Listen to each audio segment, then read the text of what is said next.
तो हमने positive feedback और नेगेटिव फीडबैक का भी डिफरेंस देखेंगे। अभी तक हमने क्या देखा था, ओपन लूप कंट्रोल सिस्टम और क्लोज लूप कंट्रोल सिस्टम का डिफरेंस देखा था। ये भी बहुत इंपॉर्टेंट डिफरेंस हमको पता होना चाहिए, पॉजिटिव फीडबैक और नेगेटिव फीडबैक दोनों comes under the closed loop control system. Okay, positive feedback में क्या होता है, नेगेटिव में क्या होता है? First is gain.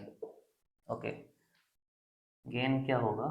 In this case the gain will be high, in this case the gain will be low. इसका एक हमारा पॉजिटिव फीडबैक है, तो positive feedback we have G plant gain, we have h the feedback gain, we have input, we have some output. So the overall gain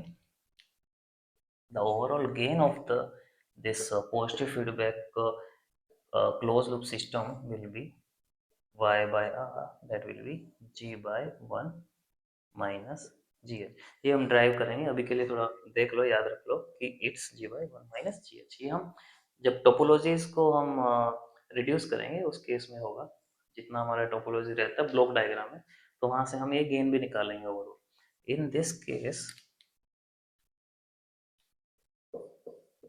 in negative feedback, ये positive क्यों है? क्योंकि यहाँ एरर डिटेक्टर है, यहाँ भी सम कर रहा है, यहाँ भी सम कर रहा है। This is positive feedback.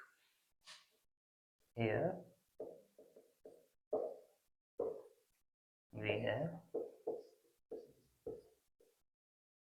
we have negative feedback, so here the y by r, you can say overall gain will be g by 1 plus gh.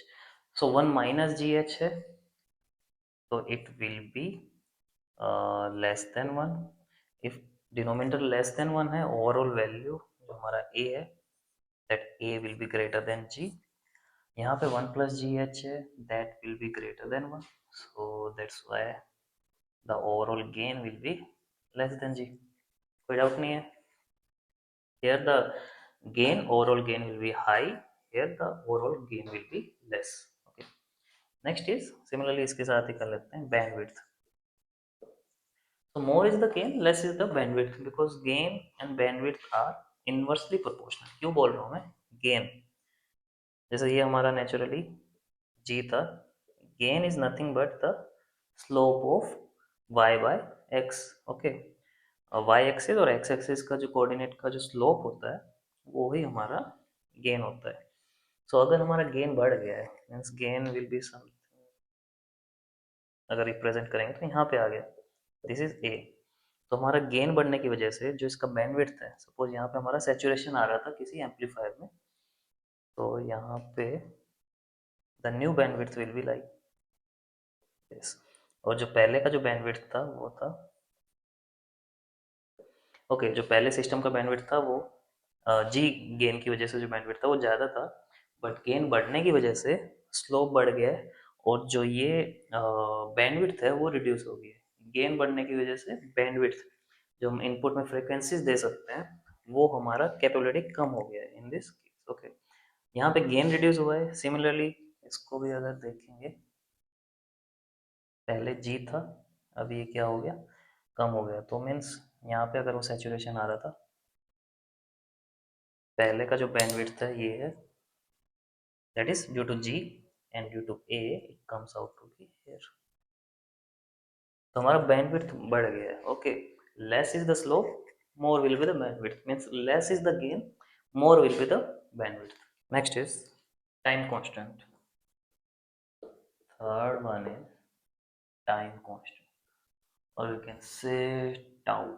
Time constant, time constant जो है इसका हाई होता है, टाइम कांस्टेंट नेगेटिव फीडबैक का कम होता है।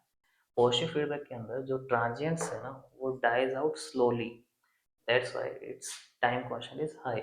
इसके अंदर हमने देखा था कि वो सब्ट्रैक्ट कर देता है और वो पुश करता है कंट्रोलर को, finally the system to get the time constant less, means इसका एक्शन और स्पीड जो है वो ज़्यादा है, the speed of the response is fast, that's why the time constant is less. Similarly इसका जो इनवर्सली प्रोपोर्शनल है वो है स्पीड, इसका टाइम कांस्टेंट ज़्यादा है मीन्स स्पीड कम होगा, इसका टाइम कांस्टेंट कम है means its speed will be high. So these are inversely proportional.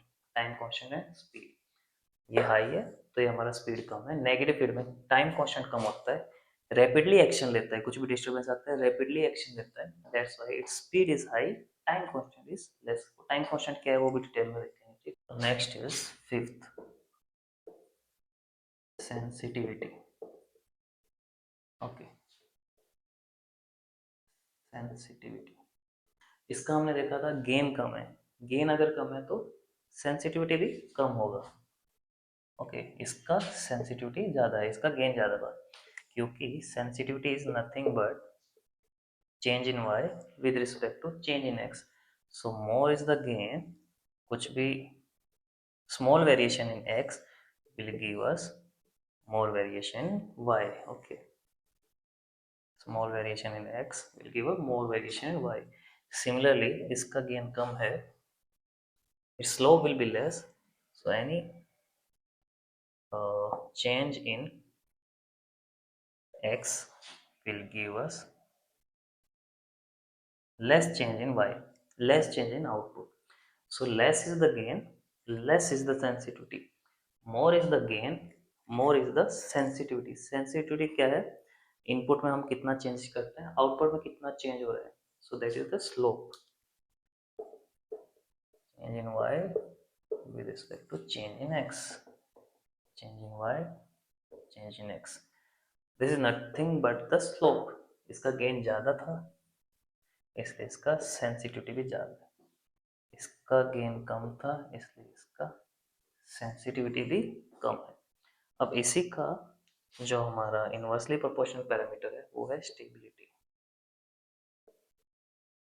Sensitivity ज़्यादा है मीन्स स्टेबिलिटी कम, सेंसिटिविटी कम है स्टेबिलिटी ज़्यादा।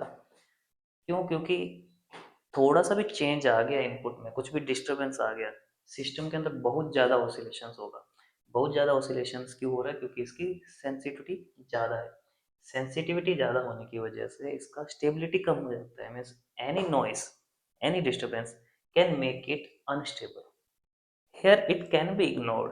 Any disturbance, any noise of small amplitude, it can withstand with that. Okay, इसके अंदर कुछ भी small noise या disturbance आएगा ये झेल लेगा। Okay, इसका sensitivity कम है, changes कुछ भी x में होगा उसकी वजह से unstability होने की chances कम है as compared to positive feedback. Okay, so ये 6 पैरामीटर है टोटल। हमारा gain bandwidth, second is time constant and speed, third is sensitivity and the stability. So और ये आपस में दो दो पेयर में इनवर्सली प्रोपोर्शनल है, तो आपको याद रखना इजी रहेगा। तो इसमें कुछ भी डाउट है तो आप बताइए। बाकी ये हमारा इंपॉर्टेंट दो डिफरेंस कवर हो गया है, one is open loop control system, close loop control system, and second is close loop में ही हमारा positive feedback and negative feedback.